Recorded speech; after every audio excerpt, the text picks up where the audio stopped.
Hi guys, it's Reagan, and today I'm going to be filming my January wrap-up. And this month I read a lot of books. I read a total of 11 books. But before I get started, I wanted to talk about a decision I made that's going to impact my wrap-ups in the future. I've decided to kind of alter how I approach my wrap-ups, so not too much, but basically what I decided to do, because I'm in university and I just don't have a lot of time to film, that I'm going to kind of start treating my wrap-ups as mini reviews. To further explain, meaning I'm sort of going to, each book I read in the month, I'm going to give you a synopsis and my thoughts about it, sort of in a mini review fashion, in lieu of saving time, and also just as a viewer personally, I prefer watching book reviews in sort of a mini fashion. But that's not to say I'm not going to do book reviews in the future, but this method allows me to give you at least pretty in-depth thoughts on each book I read per month.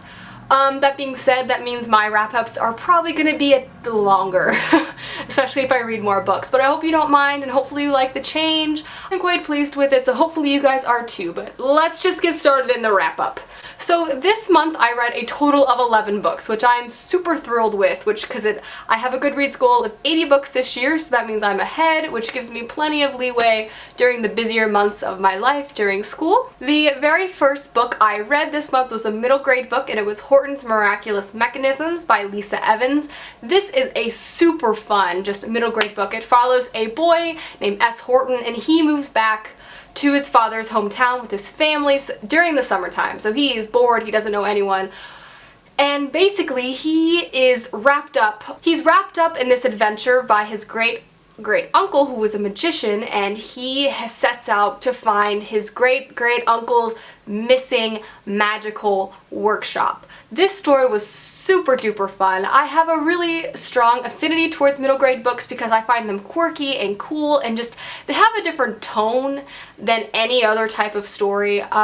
This book was no exception. I found the characters to be really fun. I thought Horton was lovable, and also the three triplet neighbor girls were probably my favorite addition.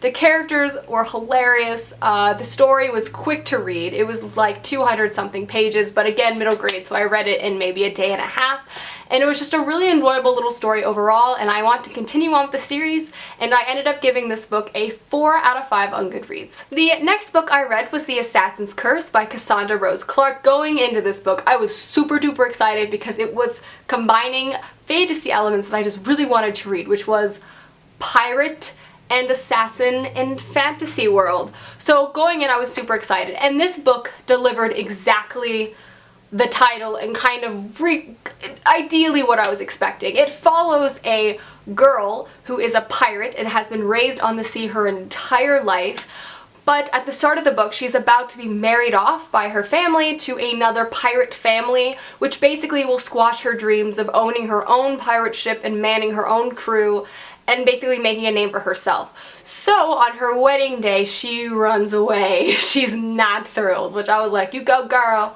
you go girl. Because she runs away, the family, or her betrothed, how do you say that word? Family sent an assassin after her to capture her. And in this world, the assassins are notoriously impossible to get away from. They use blood magic. They're not good news.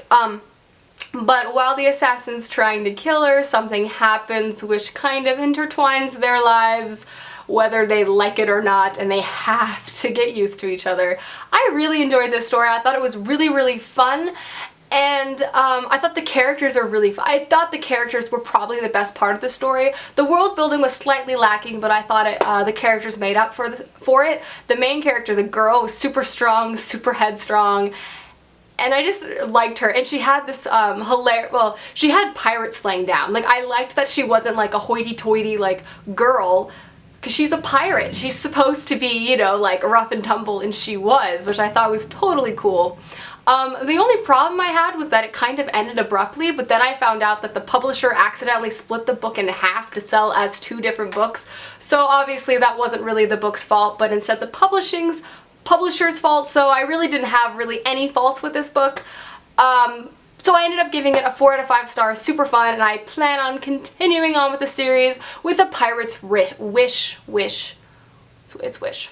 So after reading that book, I participated in the Bout of Book Readathon, and that being said, I read, I read 5 books during the readathon. I already did a video wrapping up all these books, so I will link that down below. So I'm not really going to give you a synopsis and sort of a review because I've already done that, but I will give you a star rating and the name of each book, etc. So let's just get started. So the first book I read during the readathon was The Arithmetist by Brandon Sanderson. Absolutely loved this book so much. 5 out of 5 on Goodreads, amazing fantasy world, so well built. The next book I read was Vicious by V.E. Schwab. Again, 5 out of 5, amazing, obsessed with it, so freaking good. If you were to read any book that I talk about in this wrap-up, read this one. Vicious, amazing. The next 2 books I read were part of a series, and that is Falling Kingdoms by Morgan Rhodes and Rebel Springs by Morgan Rhodes. Really enjoyed this fantasy series so far. I gave the first one a 4.25. Good start, set up the world, you know, decent book. The next one, however, I liked a lot better and ended up giving a 5 out of 5. And the last book I read during the readathon was The Wide Window by Lemony Snicket. I'm currently rereading the series of unfortunate events, and I'll be kind of doing it throughout the year. And I really enjoyed this one, obviously, because it's Lemony Snicket. I've already read it and enjoyed it once and gave it 4 out of 5 stars. If you want more thoughts on these books, again, visit my Bout of Books wrap-up down below. I'll have it linked. The next book I read pretty much directly after the readathon was Jane by April Lindender. I was really excited going into this book. This book is a retelling of Jane Eyre set in a contemporary setting. And if you didn't know this about me, I love Jane Eyre. Jane Eyre is my favorite classic currently. I just love it. I thought the writing's poetic. It just speaks to me. And I read this book and I did not like it. Before I go into my personal review of this book, just because I didn't like this book would not mean that you wouldn't like this book, because everyone reads books and have different experiences with it. So that being said, I can tell you my review now. Personally, for me, I did not like this book because it kind of had the bare bones of a story I loved, but lacked all the beauty, subtlety, the finesse that Charlotte Bronte had in the story. So I mean, obviously it's a retelling, it's not written by Charlotte Bronte, but then you're just kind of left with this sort of ridiculous contemporary story of a girl nanny working for a rock star. Mr. Rochester would never be a rock star. It just felt very flimsy, and I just didn't like it. Just lacked all the beauty. And the other thing that I had a really big problem with it, I have a lot of favorite scenes in that book. I mean, this book's really close to my heart, so I think that's one of the main problems. Scenes rewritten just did not resonate with me. In fact, they really bothered me because they were just made into these like ridiculous rom-com scenes, and I'm like, that's not what it's supposed to be. But again, I ended up giving this book 1.5 stars out of 5. But please check out the synopsis for yourself. You might end up really enjoying it, but for me it just wasn't my cup of tea. Next book I read was The Madman's Daughter by Megan Shepherd. This apparently is a retelling of Mr. Monroe's Island or something like that. It's a retelling of a classic that I haven't read, so going in I didn't really know because I'm like, I haven't read that classic, so no big deal.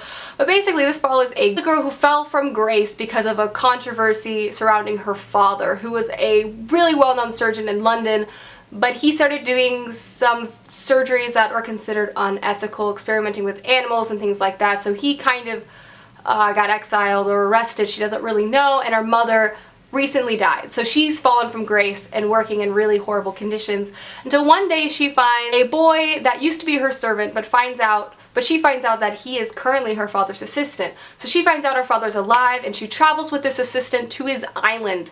There she uncovers some unfortunate things about the truth surrounding her father's past and present.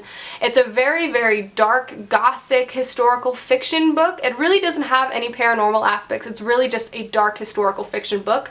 I really enjoyed it, and I ended up giving it 4 out of 5 stars, and the sequel just recently came out, and I do plan on picking that up soon after I kind of catch up on some TBR books. I found it to be pretty realistic historically, sort of. I thought people acted properly. I really enjoyed the main character. I thought she was strong, intelligent, and driven. The story relatively kept me guessing throughout the entire thing. I like mysteries like that, and again, I'm excited to read the second book in the series, Her Dark Curiosity, and the covers of these books are just so freaking beautiful. That also needs to be said. The last book I completed this month was The Unbecoming of Dyer by Michelle Hodkins. this book I really enjoyed, but I'm going to treat this review slightly different than all the other books I gave a synopsis. I really think one should not be given a synopsis of this book. I think it's way more fun going in blind and not really understanding what is happening. I will say Mara Dyer was in an accident. She doesn't remember what happens and she's trying to remember what happens. There you go.